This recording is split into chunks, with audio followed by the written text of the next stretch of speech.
साथियों, आप सभी को बहुत बहुत नमस्कार। मैं आपका दोस्त अभिलाष शर्मा अभी मौजूद हूं जयपुर पिंक सिटी में, और पिंक सिटी में एक ऐसे नायाब इंसान से आपकी मुलाकात कराने जा रहा हूं जिन्होंने डायरेक्ट सेलिंग या एमएलएम या नेटवर्किंग को समझा 1999 में। आज ऐसे ही तीरंदाज धुरंधर से आपकी मुलाकात कराने जा रहा हूं। नाम है मनोज जैन। सर, पहले बहुत बहुत स्वागत। नमस्कार सर। नमस्कार सर, मेरा पहला सवाल, जब आपके पास में ट्रेडिशनल बिजनेस था तो फिर डायरेक्ट सेलिंग क्यों? सर, देखिए एक्चुअली क्या है कि 99 से जब मैं स्टूडेंट था तब मैंने एमएलएम इंडस्ट्री को ज्वाइन किया। उस समय स्टूडेंट थे तो चलो ट्रेडिशनल का या जॉब का कोई नॉलेज नहीं था उस समय। और 99 में जब मैंने एमएलएम ज्वाइन किया, उसके बाद में कई कंपनियां किया, अप एंड डाउन आए, और 2004 में मेरे जॉब को ज्वाइन किया। ग्रेजुएशन मेरा कंप्लीट हो चुका था। 2004 के साथ मैं जॉब भी कर रहा था और एमएलएम बिजनेस भी कर रहा था साथ साथ। लेकिन मुझे एक चीज समझ में आ चुकी थी कि जॉब में जो मेरा काम है ये कंटिन्यू चलने वाला नहीं है। मतलब मैं आज इतनी मेहनत कर रहा हूँ और एमएलएम इंडस्ट्री में अगर मैं इतनी मेहनत करूंगा तो इससे ज्यादा इनकम मैं ले सकता हूँ। ठीक है, स्ट्रगल चलता रहा। 2011 में मैं जॉब भी कर रहा था, एमएलएम बिजनेस भी कर रहा था, और मैंने मेरा ट्रेडिशनल बिजनेस भी स्टार्ट कर दिया, गारमेंट्स का एंड फूड का। तो लास्ट 20 सालों से मैं जॉब कर रहा हूं, लास्ट 13 सालों से मैं ट्रेडिशनल बिजनेस कर रहा हूं, और 99 से मैं एमएलएम कर रहा हूं। सर, मैं एक चीज और जानना चाहूंगा, आदमी से एक काम नहीं संभाला जाता, आप ऐसे 3 काम कैसे मैनेज हो पाते थे सर? देखो सर, काम को करने का एक आर्ट है। काम को करना नहीं होता, काम को करवाना होता है। एमएलएम में मैंने यही चीज सीखी कि आप टीम बनाओ, टीम को मोटिवेट करो, उनको लीड करो, एज ए लीडर उनकी प्रॉब्लम को समझो और उनको आगे लेकर के चलो। तो एमएलएम ने मुझे यही चीज सिखाई, और एमएलएम की चीज को मैंने अपने जॉब में इंप्लीमेंट किया, और उसी चीज को मैंने अपने ट्रेडिशनल बिजनेस में इंप्लीमेंट किया। जो चीज मैंने एमएलएम से सीखी थी उसी से मैंने अपना ट्रेडिशनल बिजनेस को डेवलप किया, और उसी से मैंने अपनी जॉब को डेवलप किया। कि एक अच्छे लीडर का काम क्या होता है, कि अच्छे लीडर का काम होता है टीम बिल्ड करना, टीम की प्रॉब्लम को सॉल्व करना। टीम की प्रॉब्लम को सॉल्व करने का मतलब है कि टीम को भगाना नहीं है, टीम के साथ में भागना है। तो जब आप अपनी टीम को मोटिवेट करते हो, उनकी प्रॉब्लम को समझते हो, उनके साथ जाते हो, तो अपने आप बिजनेस डेवलप होता है। मतलब बिजनेस ग्रो करने के लिए माइंडसेट का होना जरूरी है। एमएलएम इंडस्ट्री में सबसे बड़ी कमी यही है कि लोग कस्टमर माइंडसेट से सोचते हैं, जबकि उनको ग्रो करने के लिए बिजनेस माइंडसेट से सोचना जरूरी है। आप कोई भी प्रोफेशन उठा के देखिए, एमएलएम भी एक प्योर प्रोफेशनल बिजनेस है। जैसे B2B एक बिजनेस है, एमएलएम भी एक B2C बिजनेस मॉडल है, बिजनेस टू कंज्यूमर। B2B में हम दुकानदार को माल सप्लाई करते हैं, जो मैं आज कर रहा हूं। एमएलएम में मैं डिस्ट्रीब्यूटर सीधा कस्टमर को माल सप्लाई कर रहा है। काम दोनों में एक ही है, काम दोनों में एक ही है। एमएलएम में कस्टमर को माल सप्लाई हो रहा है, और ट्रेडिशनल बिजनेस में मैं दुकानदार को माल सप्लाई कर रहा हूं। बस फर्क इतना है कि आपके पास में कौन सा नेटवर्क है। मेरे पास में आज दुकानदारों का नेटवर्क भी है और लोगों का नेटवर्क भी है। जिसको एमएलएम करना है, जो भी आदमी बिजनेस करना चाह रहा है, उसको ये चीज समझनी है कि मेरे पास में कौन सा नेटवर्क है आज। ऑब्वियसली उसके बाद दुकानदारों का नेटवर्क नहीं है, उसके बाद लोगों का नेटवर्क है। तो उसी लोगों के नेटवर्क का फायदा उठाना है और बिजनेस को ग्रो करना है। सर, एक चीज मेरे को आप बताइए, नेटवर्क की बात आज अगर कहीं आती है तो लोग बोलते वही काम फंसने फंसाने वाला। सर, आज की दुनिया में ऐसा कोई इंसान है, क्योंकि सर आपको अनुभव है मनोज सर, तो जो बिना फंसे काम कर रहा हो, थोड़ा सा बता दीजिए सर। सर देखिए, एक चीज बताइए कि फंसना फंसाना क्या। आप प्रॉब्लम को पॉजिटिव सोचिए, आप समझना। आप जैसे आपके हार्ट में दर्द हो रहा है सर, आपके हार्ट में दर्द हुआ, आप डॉक्टर के पास गए, डॉक्टर ने बोला यार इको करवानी पड़ेगी या और कोई टेस्टिंग करवानी, ईसीजी करवानी है, तो 3000 का आपने खर्चा बता दिया डॉक्टर ने। आपने देखा 3000 का खर्चा बताया, हार्ट में दर्द हुआ और आपकी कोई प्रॉब्लम नहीं आई। अब आप उन चीजों को समझना सर, पॉजिटिव और नेगेटिव थॉट में फर्क क्या है। पॉजिटिव सोच का आदमी क्या सोचेगा, हार्ट में प्रॉब्लम नहीं आएगी, 3000 में काम निपट गया। नेगेटिव सोच का आदमी क्या सोचेगा, और मेरे 3000 रुपए लग गए, हार्ट में दिक्कत भी नहीं आई। अरे हार्ट में दिक्कत आ जाती तो 3 लाख रुपए लग जाते। आप उन चीजों को समझना। दूसरी चीज सर, 1000 रुपए के प्रोडक्ट परचेज करने से कौन बर्बाद हुआ, कौन लूटा आज तक। लोग कहते हैं मेरे को उसने उल्लू बना दिया, मेरे को बेवकूफ बना दिया। अरे भैया, 1000 रुपए के प्रोडक्ट में कौन लूट गया, कौन बर्बाद हो गया। आप उस प्रोसेस को समझना कि एमएलएम ने आपके पास में न मैन्युफैक्चरिंग इंडस्ट्री है, न आपके पास में ऑफिस है, न आपके पास मैन पावर है, न आपके पास अकाउंट की टीम है, तो आप बिजनेस कैसे करोगे। आप एमएलएम बिजनेस यही तो है कि आपको सॉफ्टवेयर मिल रहा है, आपको मैन्युफैक्चरिंग प्रोडक्ट मिल रहा है, आपको लीडरशिप सपोर्ट मिल रहा है, आपको अकाउंटिंग मिल रही है। यार बिजनेस करोगे तो इतनी प्रॉब्लम्स आती है, आदमी नहीं कर पाता है। टीम मैनेजमेंट करना है, परचेज करना है, सेल्स करना है, इंडस्ट्री को डेवलप करना है, एडवर्टाइज पे खर्चा करना है, क्या क्या करोगे सर? नहीं पॉसिबल। एमएलएम इंडस्ट्री तो बहुत इजी बिजनेस है। मेरे लिए ट्रेडिशनल और जॉब से ज्यादा इजी बिजनेस है वो एमएलएम बिजनेस है सर। इसीलिए मैं आज भी एमएलएम को प्रमोट कर रहा हूं सर। और आप समझिए, मेरा ब्रदर से सेंट्रल गवर्नमेंट में डॉक्टर है सर, जिसने 1.5 लाख रुपए की अपनी जॉब छोड़ दी है, वो खुद एमएलएम को प्रमोट कर रहा है सर। आप समझ रहे हैं, एक डॉक्टर जिसकी 1.5 लाख सुबह 9 बजे से जॉब चालू होती है, शाम को 5 बजे फ्री हो जाता है, जो जीटीबी गुरु तेग बहादुर हॉस्पिटल में जॉब करता है, उसने अपनी सेंट्रल गवर्नमेंट की एक जॉब छोड़ दी सिर्फ एमएलएम के लिए सर। तो आप सोचिए कितना बड़ा फ्यूचर है एमएलएम इंडस्ट्री का सर। सर एक चीज और मैं आपसे जानना चाहूंगा मनोज सर, कि अगर लोग ने जुआ खेला और 10 लाख का घाटा लग जाए जुआ से, कोई बर्बाद नहीं होता, लेकिन सर एमएलएम में 5,000 के प्रोडक्ट ले लिए और वो आदमी कहता है कि साला मैं तो बर्बाद हो गया, तो सर ऐसे लोगों के लिए क्या कहना चाहेंगे सर आप? देखिए सर, सबसे बड़ी चीज तो यह है कि जो भी बंदा एमएलएम ज्वाइन कर रहा है, कोई भी पर्सन हो, चाहे वो, मैं ये नहीं कह रहा कि कोई भी बिजनेस को ज्वाइन कर रहा है, तो उसका माइंडसेट है वो पॉजिटिव होना चाहिए। एमएलएम बिजनेस जो भी ज्वाइन कर रहा है, उसका माइंडसेट कस्टमर माइंडसेट नहीं हो, उसको ये समझना चाहिए कि मुझे बिजनेस माइंडसेट से बिजनेस को ज्वाइन करना है। आज कोई भी दुकानदार के पास आप प्रोडक्ट लेकर के जाते हो, तो आप एक प्रोडक्ट में 50 रुपए का प्रॉफिट है और एक प्रोडक्ट में 100 रुपए का प्रॉफिट है। दुकानदार आपको 100 रुपए का प्रोडक्ट देना चाहेगा क्योंकि उसमें 100 रुपए का प्रॉफिट है। वही चीज आपको एमएलएम में इंप्लीमेंट करनी है कि आपको, वो आपने कहावत सुनी होगी सर, घोड़ा घास से दोस्ती करेगा तो खाएगा क्या। तो एमएलएम में भी आपको प्योर प्रोफेशनल बन के काम करना पड़ेगा, बिल्कुल प्रोफेशनल तरीके से आपको काम, जैसे आप जॉब में काम करते हो वैसे आपको एमएलएम में काम करना पड़ेगा। 9:30 बजे काम पे आपको निकलना है, 9 बजे काम पे निकलना है, जब तक काम खत्म नहीं होता 7 से 8 बजे तक आपको घर पे आना है। दूसरी चीज सर, एक चीज आप एमएलएम में लोगों को यह भी समझना जरूरी है कि 100% मार्केट हमारा कभी नहीं होगा, वो ट्रेडिशनल बिजनेस में भी नहीं है सर।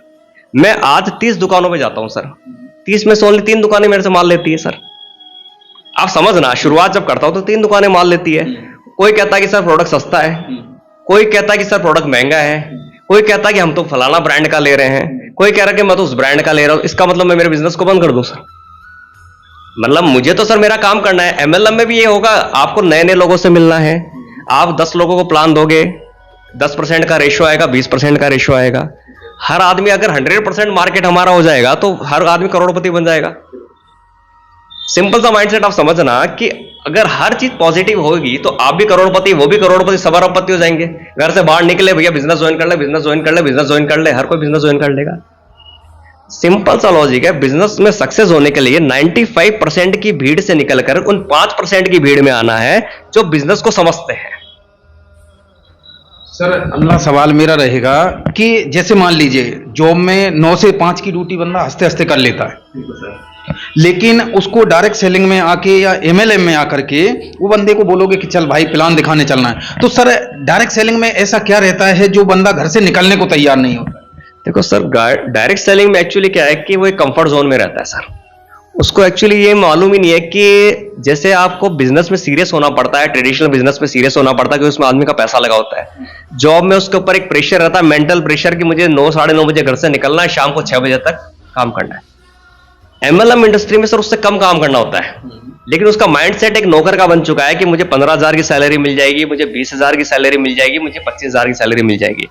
जबकि आज मैं ट्रेडिशनल बिजनेस में वही काम उन नौकरों से करवा रहा हूं जो मुझे 25,000 कमा करके दे रहा, 25,000 में उसको तनख्वाह दे रहा हूं। आप समझना, वो मुझे कमा के दे रहा तभी तो मैं उसको सैलरी दे रहा हूं।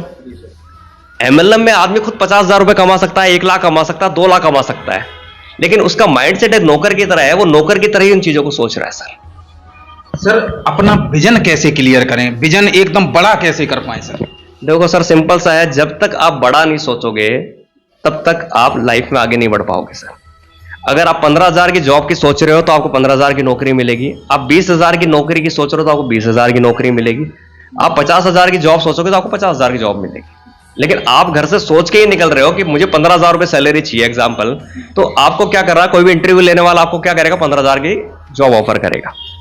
आपने अगर माइंड सेट कर लिया कि मुझे महीने का 1 लाख कमाना है, महीने का 2 लाख कमाना है, कोई भी आप मान लीजिए महीने का 1 कमाना, 2 कमाना, 3 लाख कमाना है, तो सिंपल सा लॉजिक है, जब दूसरा आदमी कमा रहा तो आप क्यों नहीं कमा सकते? आप में ऐसी क्या कमी है आप में कि जब जो दूसरा अनपढ़ आदमी कमा रहा है तो आप क्यों नहीं कमा सकते? सिर्फ माइंडसेट का खेल है। माइंडसेट को पॉजिटिव रखिए, आप अच्छे से सिस्टम को फॉलो कीजिए, जो बड़ा लीडर जो भी बोल रहा है, जो भी आपको गाइड कर रहा है, उनकी बातों को समझिए, प्रोडक्ट का नॉलेज लीजिए, तब जाकर के आप सक्सेस हो जाएंगे। सर डायरेक्ट सेलिंग में ये सबसे बड़ा मुद्दा रहता है कि अगर उनसे पूछा जाए कि प्रोडक्ट के बारे में बताओ, आपका ये चाय की पत्ती किस काम आती है, तो लोग नहीं बता पाते, लेकिन चेक चाहिए 1 लाख रुपए का। ऐसे लोगों के लिए क्या कहेंगे आप? देखिए सर, बिना प्रोडक्ट के नॉलेज के तो आप सक्सेस नहीं हो पाओगे। सबसे पहले आपको प्रोडक्ट नॉलेज लेना जरूरी है। प्रोडक्ट नॉलेज इसलिए लेना जरूरी है कि सर एक चीज को समझना, बाजार में एक एग्जाम्पल कोई शैम्पू है, वो 400 रुपए का है सर, ठीक है। बाजार में शैम्पू 300 रुपए का भी है, बाजार में शैम्पू 200 रुपए का भी है, बाजार में शैम्पू 1000 रुपए का भी है। लेकिन हर कंपनी का एक अलग अलग वैल्यू है, अलग अलग प्रोडक्ट की एक अलग अलग कुछ भी आप उसकी स्पेशलिटी समझ लीजिए। भी आप समझना कि आज मैं कोई प्रोडक्ट को बेचने जा रहा हूं तो मुझे उसके बारे में नॉलेज जब तक होगा नहीं, मैं लोगों को कैसे समझा पाऊंगा? तो सबसे पहले प्रोडक्ट का नॉलेज लेना बहुत जरूरी है कि इस प्रोडक्ट में क्या ऐसी खूबी है जो मुझे कंपटीशन से डिफरेंट करती है। मतलब मेरे प्रोडक्ट में से क्या खास बात है कि फलाना शैम्पू 200 रुपए का है, मेरा 400 का तो महंगा क्यों है, और अगर मेरा 100 रुपए का तो सस्ता क्यों है, और अगर बराबर रेट है तो वो मेरे से क्यों लेगा? तो जब तक इनका नॉलेज नहीं आएगा तब तक वो सक्सेस नहीं हो पाएगा। ये हो गया प्रोडक्ट नॉलेज। प्रोडक्ट का नॉलेज लेने के बाद में अगला स्टेप आपको क्या करना है कि सक्सेस कैसे होना, प्रोडक्ट को सेल कैसे करना है। तो सेल करने का तरीका क्या है? जो भी आपको प्रोडक्ट, देखो क्या होता है सर, बिजनेस में 2 चीज होती है, सेल्स में 2 चीज होती है सर। एक तो झूठ, सेल्स में आदमी प्रोडक्ट को बेचने के लिए आप झूठ बोल सकते हो, लेकिन बिजनेस में झूठ नहीं चलता सर। मतलब कहने का मतलब क्या है कि प्रोडक्ट की रेट 200 रुपए है, तो इसकी रेट 200 रुपए है, ये सच है, लेकिन ये ऑफर आज के लिए, ये झूठ है। तो सेल्स में आपको ये चीजें, बेसिक चीजें आपको सीखनी पड़ेगी। झूठ बोलने का मतलब ये नहीं होता कि आपने मेरे को बेवकूफ बना के प्रोडक्ट बेच दिया। जिस झूठ से किसी का नुकसान नहीं हो रहा वो झूठ नहीं होता सर। आज कौन झूठ नहीं बोल रहा सर? डॉक्टर झूठ बोल रहे हैं। डॉक्टर झूठ बोलते हैं कि आपको कह रहे हैं कि ये सर्विस सिर्फ हमारी तरफ से है। हर डॉक्टर कहेगा कि आपका ट्रीटमेंट हो जाएगा। आप समझ रहे हैं उन चीजों को? गायनो का कोई भी डॉक्टर बोलेगा कि आपके बच्चा नहीं होगा, लेडी आएगी, क्यों नहीं बोलेगा सर? उसके वो पॉजिटिव बोलेगा होएगा। अगर वो बोलेगा नहीं होगा तो कोई उसको दिखाने नहीं आएगा। वो अपनी टेस्टिंग का पैसा लेगा। डॉक्टर के पास आप जा रहे हो तो बीमारी आएगी, इसकी कोई गारंटी नहीं उसका इलाज होगा। डॉक्टर सिर्फ अपनी फीस लेता है, उसको कोई मतलब नहीं है वो सही होगा, वो सिर्फ अपना काम करेगा, वो अपनी फीस से उसको मतलब। वैसे आपको डायरेक्ट सेलिंग प्रोफेशनल बनना है, आपको अपना प्लान देना, प्रेजेंटेशन देनी है और आगे बढ़ना है। मनोज सर, मेरा लास्ट सवाल रहेगा, आज का यूथ डायरेक्ट सेलिंग को जहां बोलता है और नौकरी की भागम भाग की तरफ भागता जा रहा है, ऐसे यंग के लिए आप क्या संदेश देना चाहेंगे? क्या वो अपना डायरेक्ट सेलिंग में भविष्य बना सकते हैं या नहीं बना सकते? मनोज सर, देखिए सर, बिल्कुल डायरेक्ट सेलिंग में भविष्य है और बहुत बढ़िया भविष्य है। डायरेक्ट सेलिंग में भविष्य इसलिए आप इन चीजों को समझना कि सबसे पहले तो आदमी को ये चीज समझ लेनी चाहिए कि पैसा मेहनत और ईमानदारी से कमाया जाता है, ठीक है। जॉब में वो मेहनत कर रहा है, सुबह 9 बजे जा रहा है और शाम को 6 बजे तक काम कर रहा है, तो उसके काम के उसको 15,000 मिल रहे हैं, 20,000 मिल रहे हैं, 25,000 मिल रहे हैं, उसकी काबिलियत के हिसाब से उसको पैसा मिल रहा है। वही काम उसको एमएलएम इंडस्ट्री में करना है, डायरेक्ट सेलिंग में करना है ईमानदारी से। अब वो कह रहा है कि यार मैं जॉब कर रहा हूं, मेरे पास टाइम नहीं है, तो उसको संडे को टाइम काम करना पड़ेगा, उसको शाम को 2 घंटे काम करना पड़ेगा। बिना काम करे पैसा नहीं आएगा सर। सफलता का कोई शॉर्टकट नहीं है। आप सोच रहे हो कि मैंने काम ही नहीं किया और मेरे लाखों का चेक आ जाए, तो चीज पॉसिबल नहीं है सर। काम आपको करना पड़ेगा। जो आप काम जॉब में कर रहे हो, जो आप ट्रेडिशनल बिजनेस में कर रहे हो, वही काम आपको एमएलएम में भी करना पड़ेगा सर। एमएलएम भी एक इंडस्ट्री है सर। जिस तरीके से B2B एक इंडस्ट्री है, एक एमएलएम एक B2C प्रोजेक्ट है जिसमें कोई इंश्योरेंस बेचता है, कोई एक्वागार्ड अपना आरओ बेच रहा है, वैसे एमएलएम में आम आदमी अपना प्रोडक्ट बेच रहा है। तो वो प्रोडक्ट जो सुबह से शाम तक बेचता है उसमें उसको प्रॉफिट मिल रहा है, उसको मार्जिन मिल रहा है, लेकिन उसकी एक लिमिट है कि वो दिन में 8 घंटे काम कर सकता है, 6 घंटे काम कर सकता है। तो सिंपल सा लॉजिक है, आपको अपनी टाइम बढ़ाना है तो उसके लिए उसको टीम बिल्ड करनी है सर। 10 लोगों की टीम है, एक आदमी 6 घंटे काम कर रहा है तो 60 घंटे काम होना स्टार्ट हो जाएगा। हर इंडस्ट्री यही कर रही है सर। अब अडानी, अंबानी, डी-मार्ट, कौन क्या नहीं कर, सब इंडस्ट्री यही काम कर रही है सर। सिर्फ माइंडसेट का फर्क है सर। बहुत बहुत धन्यवाद, आपने अपना कीमती समय दिया।